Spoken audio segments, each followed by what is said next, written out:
Welcome, everyone. Thank you for joining me today. Hopefully, we're getting these technical difficulties straightened out, and we'll get things going here in just a minute.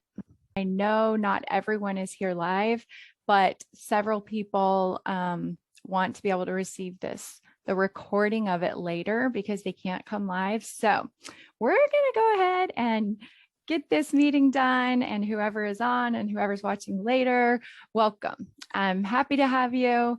And if you're new to the group call, what I do is teach a concept and then I will answer questions at the end. And if you want to have live coaching, I will do that at the end, and I would love to coach someone. So go ahead and put in the question and answer if you would like to be coached. And today we may not have time since we're already running late, but I will make sure I have time next time if someone would like to be coached. So the topic that I'm talking about today is emotional childhood versus emotional adulthood. So just go with me here and let me tell you what I have to say about that before you decide which one you are in. We all are in both at different times in our lives and at different moments in the day, even. Emotional childhood occurs when grown adults have not matured past childhood in terms of managing their emotions. This means that they react to their emotions, they act out or avoid emotions rather than taking full responsibility and choosing thoughts that will create more desirable and appropriate emotions. Basically, emotional childhood is not taking responsibility for how you feel. We call ourselves adults, but most of us are still functioning as emotional children. It's not something we do on purpose. Most people in the world still function as emotional children and keep perpetuating this cycle. One of the most rewarding things that I get to do as a coach is to watch a client grow and become an emotional adult, fully empowered and responsible for their own life. It's amazing. So we are all responsible for how we feel at every moment. We are in charge of how we think, and we are in charge of how we feel. When we are functioning as emotional children, we blame others for how we feel and how we act and for the results that we have in our lives. It's really a common problem. And once you become aware of identifying emotional childhood and emotional adulthood, you will start to notice that a lot of people act in these ways. So there's no class offered in college or high school that I'm aware of that teaches us how to become emotional adults. The truth is, however, once we have reached adulthood, our brains are mature enough to function in an emotionally mature way. We have developed enough mental capability, critical thinking skills, and we're capable of reflecting on our own thoughts. And therefore, we can decide what to think and what to feel at any given moment, no matter what anyone else does in our lives. As children,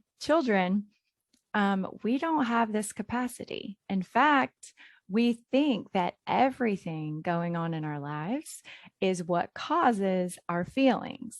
And this assumption is really perpetuated by the way that we talk to children.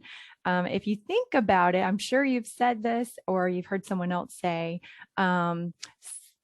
so-and-so, Joey, you hurt that other child's feelings. You need to say you're sorry. Or did someone hurt your feelings when they said something mean to you? Without even thinking about it, we're perpetuating the idea that someone else is responsible for how we feel. We don't question it. And we just don't realize how disempowering this is when we teach this to our children or when we say this. While children don't have capacity to make this distinction, many adults continue to operate this way. And it shows up in a lot of ways in their lives that really usually they're not happy about. Um, so it's really a debilitating way to live. And it also locks you into a place of blame. We can blame the government, the economy, our boss, other people, ex-husbands, our mothers, our mother-in-laws, our fathers, and our childhood. We blame people not only for how we feel, but for the actions we take as a result in our own lives. It's really a disempowering way to live. Emotional adulthood is different in so many wonderful ways. The only way to achieve emotional maturity is through self-responsibility.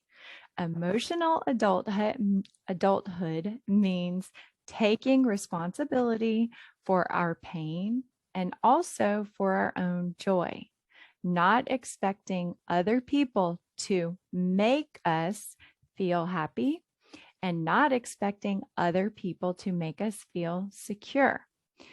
Appreciating that we are the ones who can hurt our feelings and that we do so with our own thoughts. That's what it means to be an emotional adult, taking full responsibility for every single thing we feel, no matter what someone else does or doesn't do. It's no small feat. It sounds simple, but it really takes a lot of mental effort and awareness and self-control. And for most people, it's a big challenge, but it's so worthwhile and important to do in your life. So let's look at why. Many people feel like victims, as if they are at the mercy of other people in their lives. For example, a single mother who is trying to raise a child with her ex-husband might believe that her ex is making her feel frustrated, sad, or disappointed by his behavior or actions. As her coach, I can point out how much power she is giving her ex-husband over her emotional life. Of all the people in the world, is that really the person she wants to have control over her emotional life? I would say no, that's not the person she wants to give control to. Helping her see that she's an adult and that she's responsible for everything she feels can change her perspective. And when she blames her ex-husband for the way she's feeling, it's usually a feeling that fuels actions that she doesn't want to be taking and maybe even would later regret. When you're acting out in ways that are emotionally immature, a lot of times you act immature. You might resemble a toddler, like a temper tantrum or a fit of rage, or maybe like getting in a yelling, screaming fit with someone else who is yelling. The end result is finding ourselves in a place where we don't feel like we have control over our adult selves. That therefore we begin acting like toddlers. And when we place blame on other people or on our circumstances, we act as if we have no other choice. So here's an example that you might relate to if you have tried diets, let's say. And let's say you go to a situation or a place where there's a lot of delicious food available and you overeat. You may blame the people or the situation for your overeating at that event. But actually, it was your choice to eat. And even though there was an enormous amount of food available, that didn't mean you had to eat. You were forced to eat that. And it's interesting, many times when people are acting in an emotional childhood state, they eat childish food like macaroni and cheese and cheeseburgers and just fast food in general. And it doesn't make you feel good. Eating those types of foods usually makes you feel bad, isn't good for your body. So, emotional adulthood behaviors occur when we take responsibility for how we feel and we make choices for how we want to feel.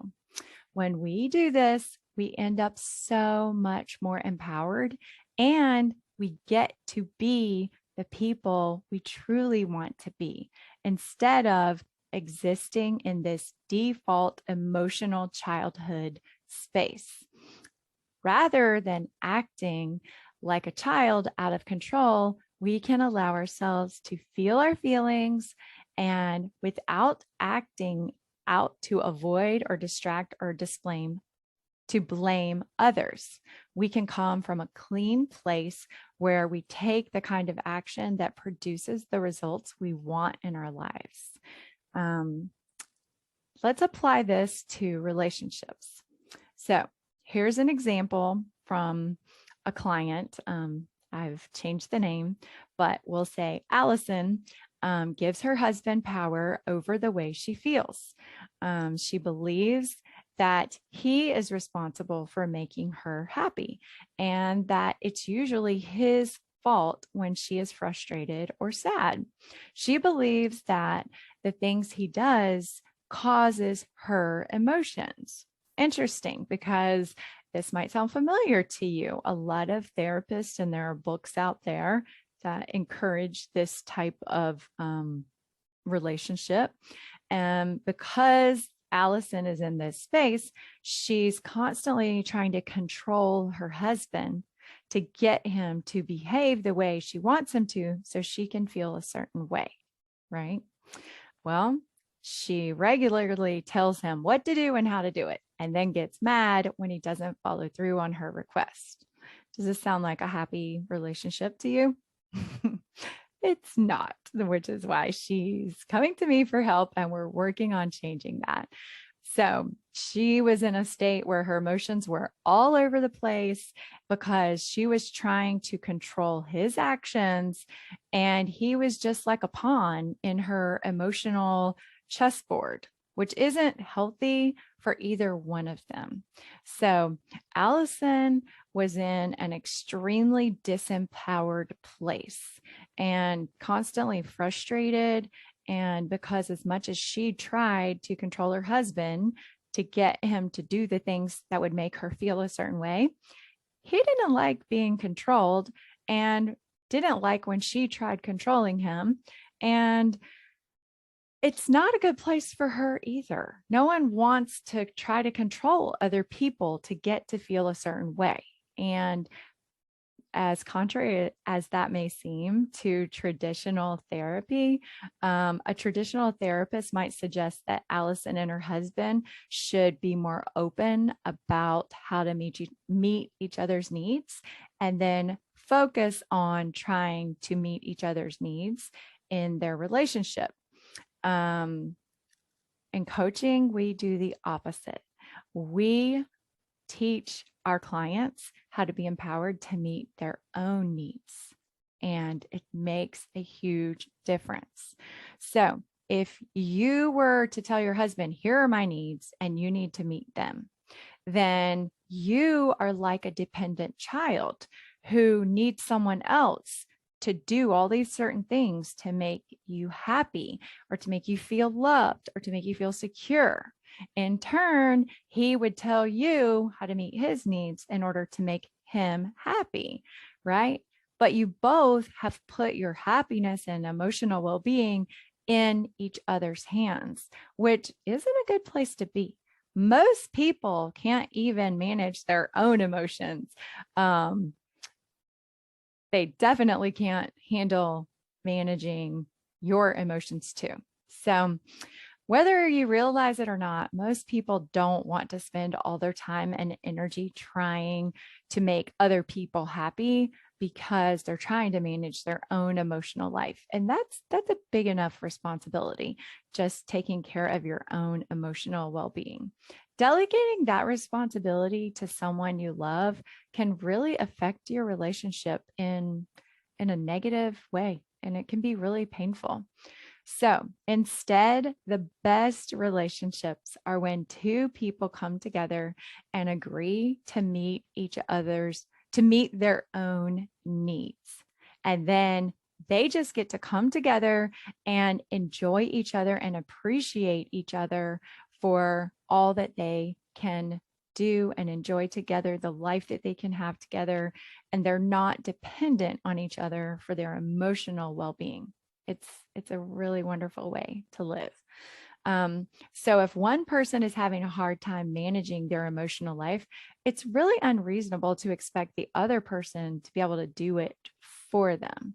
Emotional adults are responsible for their own happiness as well as their own unhappiness. They're responsible when their feelings get hurt, and they're responsible for their own thoughts, feelings, and actions. Sometimes people worry that if they're not the only one responsible for how they feel, they might relinquish that responsibility for the way they treat other people. In fact, the opposite is true. When you act from a place of emotional adulthood, you don't act out of cruelty or hatred because you're not trying to manipulate or control anyone else in your life. You just get to love and appreciate all of the people in your life for who they are and let them be who they want to be. And your job is to manage your own emotions and stay in control of them. Usually when we end up yelling at people or acting mean or throwing temper tantrums, it's because we're trying to control them. And that's a sign you're acting in emotional childhood. So, and it doesn't usually work, actually, when you have a temper tantrum or end up yelling and screaming at people you love. It doesn't usually work. It usually causes tension and pain in relationships. So instead, I want to encourage you to try emotional adulthood, which means that you allow other people in your life to behave the way they want while you behave the way you want. And you are only responsible for yourself and your own actions and feelings. And I have news for you. People are going to do what they want anyway. So why spend your time and effort and energy worrying about and trying to control other people to manipulate them just to make yourself feel differently? It's really it's a dead end and a lot of work, and it's not effective. So I want to encourage you to try acting from emotional adulthood. Even when successfully functioning emotional adults, you can still take actions that you regret sometimes. You still, might lose your temper and, say things you wish you hadn't said. The difference is when you're acting in emotional adulthood, you own it and you say, I'm sorry, I didn't show up the way I want to, and I apologize for being rude or for not telling you the whole truth or for hurting your feelings or, making you upset. Whatever it is, you own whatever behavior you had that you regret in a way that you still keep responsibility for, and you don't blame anyone else no matter what the situation is. And it's really empowering once you realize that that is within your control. This is important because you will need to decide who you want to be. Basically, you get to decide who you want to be in any relationship and in life. You get to decide how you want to show up in every relationship. And that's the best news ever. It's not dependent on the other people in your life. It's awesome. All right. So one thing I want to warn you about is that once you start becoming aware of your acting in emotional childhood, you might want to, some people have the tendency to beat themselves up about it. I want to warn you not to criticize and judge yourself for any thoughts or feelings or actions you don't like in yourself. When we go from blaming other people for the way we feel to learning this concept of taking responsibility for all of your own thoughts and feelings, the tendency is for people to blame themselves in the form of, oh my goodness, this whole time I've been the one causing the problem. I'm such a horrible person. Why am I so broken? Why do I keep doing these terrible things to myself? That's not going to help you gain emotional adulthood. Okay. That's not the intention of learning this application. The intention is to help you notice, oh, so if I feel this way, or I notice myself acting or thinking that someone else is to blame, just be really curious. Like, I wonder why I think that. And treat yourself with kindness and love, because it's really important how you talk to yourself. And the best news is you can change whatever you're thinking and whatever you're doing. And becoming aware of it is just the first step. When we're functioning from emotional childhood, we usually take action that we regret. And we feel so bad that then we blame other people for those actions.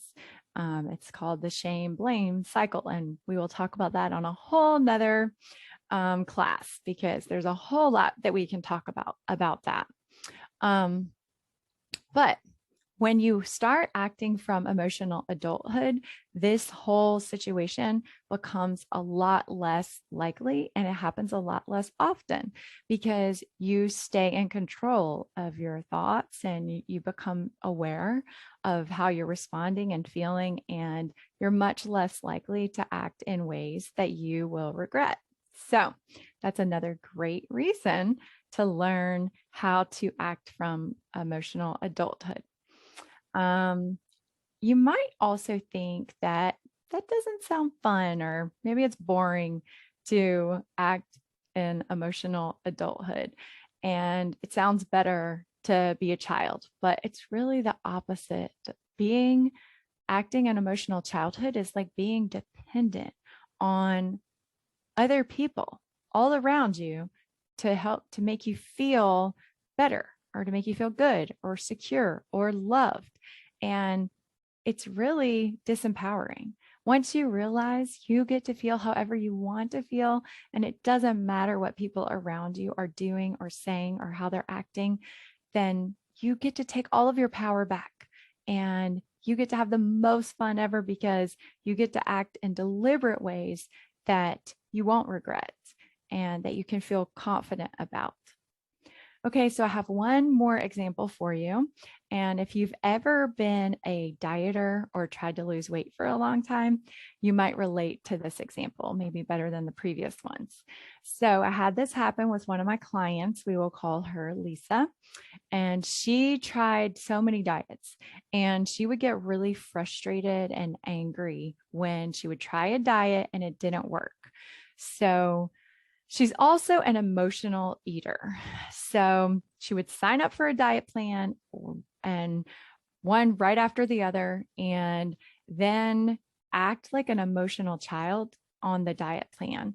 And the diet plan became like her parents, and she would get frustrated and rebel against it and think, you can't tell me what I'm going to do or what I'm not going to do, and start having these thoughts about the diet plan and how it was really restricting her and causing her unhappiness. And then when it didn't work, she would get mad and upset at the diet plan instead of taking responsibility for her own behaviors. So she would think, I did everything I was supposed to, and I still gained weight. It's this stupid diet. But she would just end up banging her head against the wall, trying to rebel against the very thing she wants, which is to lose weight.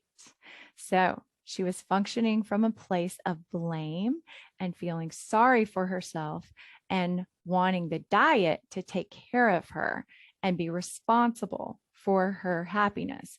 In the end, she blames the diet for her lack of success. This is a perfect example of emotional childhood. She's not taking responsibility for the fact that she isn't following the diet, which is her choice. She's not paying attention to her body and feeding it what her body needs. I hope that example explains a little bit more for you. I want you guys to explore this in your own life and try writing down some examples of where you are acting like an emotional child. One way that you can figure out if you are acting like an emotional child is to think about anyone or any situation or any person that you are blaming. If you are trying to blame someone in your life, then that's probably coming from emotional childhood. When you feel entitled to something that you haven't earned, or do you have a sense of deserving something even though you haven't done anything to deserve it? Knowing that you have a choice in how you respond and feel about everything. You can choose every single thing that you feel and think. And being an adult requires more effort than staying in emotional childhood. It requires significantly more self-awareness and responsibility. But anyone who is an emotional adult knows it is so worth it. It is the most calm, empowered place to be. So, taking that first step towards managing yourself and your mind so that you're not dependent on other people can be tricky and feel a little strange, but I want you to try it. So think about and explore how you can take more responsibility. And some ways to take the first step is just think about who you can stop blaming and maybe what results you want to change in your life. And once you see the difference, you will be so glad that you did. So I have a question here. Okay. How do you know if you're in emotional adulthood or childhood? Okay, that's a great question. I talked about that a little bit. If you find yourself getting out of control, like acting out, losing your temper, yelling, getting enraged, or doing things that you regret because you feel this overwhelming emotion, that's a sign you're in emotional childhood. And also, if you're blaming others for how you feel, notice that. Also, if you're trying to control others, that's another sign that you're acting in emotional childhood. So if you realize that that's you and you recognize some of these things, the first step towards becoming an emotional adult is just recognizing that you have a choice between the action and the reaction. There is a space, and that space makes all the difference. You can deliberate and decide exactly how you want to react. You don't just respond. Okay, that makes a huge difference. You get to choose how you want to show up in the world and in every relationship in your life. And it's so empowering. It's amazing. Okay, I have one more question. I think we have time for. Question. Once you learn to act in emotional adulthood, is it easy to stay there for the rest of your life? Well, that depends on the individual. The more you practice self-control and responsibility of owning your own emotions, the easier it gets to continue to do so. So I would say yes, it does get easier to stay there, but it's not a one and done. It's not something that you're going to learn one time and then never have to practice again. You're going to practice this all the time.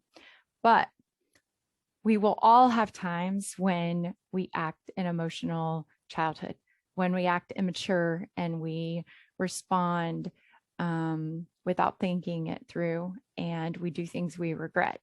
So the most important thing is to just snap back out of it as quick as you can. Take responsibility for your own actions and the thoughts that cause those actions, and then the feelings that you have in your life. And that is seriously the best news ever, because you can feel any way you want to feel right now, and it doesn't depend on anyone else in your life. So thank you so much for joining me today for this live call. And I would love to hear your comments and feedback from the webinar. If you're watching live or later, please send it to me in an email or in the comments and give me some feedback. Share your questions and let me know if this has been helpful for you and what you would like more coaching and teaching on in the future. If there are topics that you're interested in, I would love to know, because I will address those in the future. So thanks so much for joining me today, and have a great week. Bye, y'all.